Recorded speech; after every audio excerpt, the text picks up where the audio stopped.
جب آپ صلی اللہ علیہ وآلہ وسلم معراج پر گئے تو آپ نے کہا، یا اللہ، آپ نے ابراہیم کو خلیل بنایا، موسیٰ کو کلیم بنایا، داؤد کے لیے لوہے کو نرم کر دیا، عیسیٰ کے لیے مردہ زندہ کیا، اور میرے لیے کیا کیا؟ اللہ نے کہا، میرے محبوب، میں نے آپ کو وہ دیا ہے جو میں نے کسی کو نہیں دیا، وہ یہ ہے کہ میرا اور آپ کا نام قیامت تک اکٹھا رہے گا، کبھی الگ نہیں ہو سکے گا۔ سبحان اللہ، یہ ہے میرے نبی صلی اللہ علیہ وآلہ وسلم کی شان۔ شیطان کے رشتہ دار۔ بسم اللہ پڑھ کر کھانا نہ کھانے والی میری اولاد ہے، اذان سن کر نماز نہ پڑھنے والا میرا باپ ہے، فضول خرچی کرنے والا میرا بھائی ہے، امام سے پہلے سجدہ کرنے والا میرا بیٹا ہے، سر پر دوپٹہ نہ لینے والی میری بیوی ہے، مہمان کی آمد پر منہ چڑھانے والی میری ماں ہے۔ آپ کے دل کا وہ خالی اسپیس کس چیز سے بھر رہا ہے؟ کاغذ کے چند ٹکڑوں سے، دنیاوی لذتوں سے، کسی انسان کی محبت سے، اسٹیٹس کے دوڑ سے؟ اگر وہ اسپیس اللہ کی یاد سے نہیں بھرا تو کیا واقعی آپ پرسکون ہیں؟ اپنے اندر جھانک کر دیکھیں، شاید واپسی کا وقت ہے۔ آپ کا موبائل کیا کر رہا ہے؟ نیکی کی طرف دعوت دے رہا ہے یا برائی پھیلانے کا ذریعہ بن رہا ہے؟ قرآن مجید میں اللہ پاک فرماتے ہیں، اور جس نے ذرہ برابر بھی برائی کی ہوگی وہ اسے دیکھ لے گا۔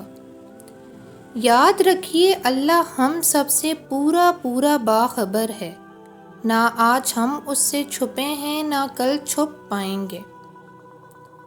ہر خاموشی انا نہیں ہوتی، کچھ خاموشیاں صبر کا حصہ ہوتی ہیں۔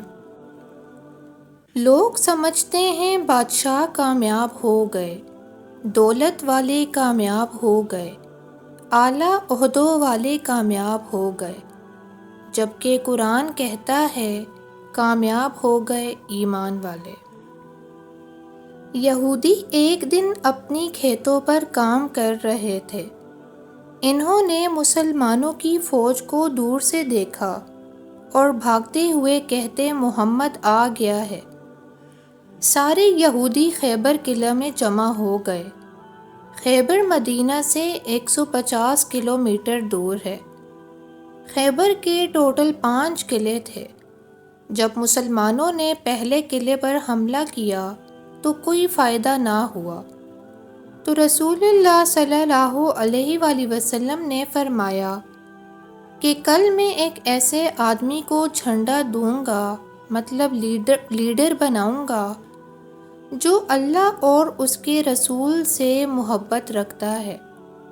سارے صحابہ اس امید پر تھے کہ کاش یہ جھنڈا ہمیں مل جائے، لیکن رسول اللہ صلی اللہ علیہ وآلہ وسلم نے سارے بڑی عمر کے صحابہ چھوڑ کر جھنڈا صرف 29 سال کے نوجوان حضرت علی رضی اللہ عنہ کے ہاتھ میں دیا۔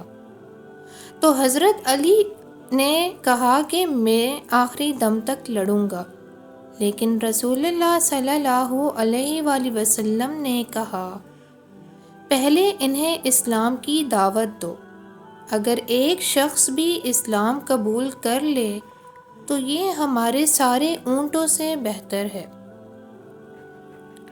کھانے میں نمک کو بڑے احتیاط سے استعمال کیا جاتا ہے کہ ذرا سی کمی و بیشی کھانے کا مزہ بگاڑ دیتی ہے۔ اسی طرح رشتوں کو بھی بہت احتیاط سے سنبھالنا پڑتا ہے کہ ذرا سی غلطی یا بدگمانی مضبوط رشتوں کو کمزور کرنے کا سبب بن جاتی ہے۔ انسان کو انسان سمجھو، کیونکہ انسان کی بے قدری خالق کو پسند نہیں۔ یاد رکھو، اگر تمہارے اندر احترام انسان نہیں اور نہ ہی نماز روزہ تمہیں یہ سکھا سکی، تو تمہاری بھی عبادت ابلیس کی عبادت کی طرح ہے، جو اتنی عبادت کے باوجود ناکام ہوا۔ ہر چیز میں خوبصورت بنیں، اپنی دوستی میں، اپنی محبت میں، اپنے اخلاق و آداب میں، اپنے معاملات میں، حتیٰ کہ فاصلوں میں بھی خوبصورتی بنائے رکھیں۔ مانا کہ خوبصورت چہرہ بھی بوڑھا ہو جاتا ہے، پرکشش جسم بھی ایک دن ڈھل جاتا ہے، لیکن ایک اچھا انسان ہمیشہ اچھا انسان ہی رہتا ہے۔ مثبت رویوں کا حامل شخص ایسا درخت ہوتا ہے جو ہر موسم میں سرسبز اور پھلدار رہتا ہے۔ دنیا میں آپ کا حقیقی مقام وہی ہے جس کا اظہار لوگ آپ کی غیر موجودگی میں کرتے ہیں۔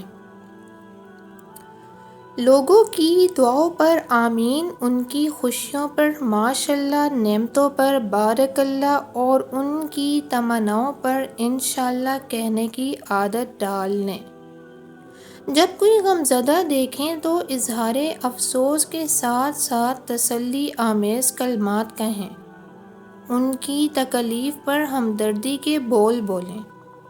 بظاہر یہ چھوٹی چھوٹی باتیں صدقہ ہیں، یہ محبت اور بھائی چارے کے بڑے بڑے جذبات پیدا کر دیتی ہیں۔ جس کی سوچ جیسی اس کے الفاظ ویسے، جس کے جیسے الفاظ اس کے کردار ویسے۔ کسی کے کچھ کہنے سے ہمیں کیوں فرق پڑے، جس کے جیسے کردار اس کے حساب ویسے۔ اولاد کی عادی تربیت دھیمے لہجے میں بات کرنے اور ٹھہراؤ کے ساتھ گفتگو کرنے میں پوشیدہ ہے۔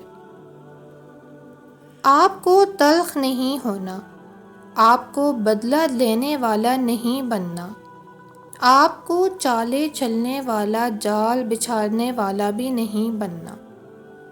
آپ کو ایسا بھی نہیں ہونا کہ آپ شاطر کہلائیں، اور ایسا بھی نہیں کرنا کہ آپ گھڑے کھودیں۔ زخم ہیں اور دل پر ہیں اور روح پر ہیں، لیکن ان کے لیے مرہم بدلہ لے کر تیار نہ کریں۔ مرہم آسمانی ہی اچھے ہوتے ہیں، مرہم رحمانی ہی شفا دیتے ہیں۔ چھوڑ دیں جو ہوا جانے دیں، جس نے جو کیا اپنے پیچھے دروازے بند کر کے آگے بڑھ جائیں۔ زخم دینے والوں، تکلیف پہنچانے والوں، روح کو رون دینے والوں، ان کو ان کے حال پر چھوڑ کر اپنا حال ٹھیک کریں، کیونکہ آپ کو وہ نہیں بننا جو حالات آپ کو بنا رہے ہیں، آپ کو وہ بننا ہے جو اعمال بناتے ہیں۔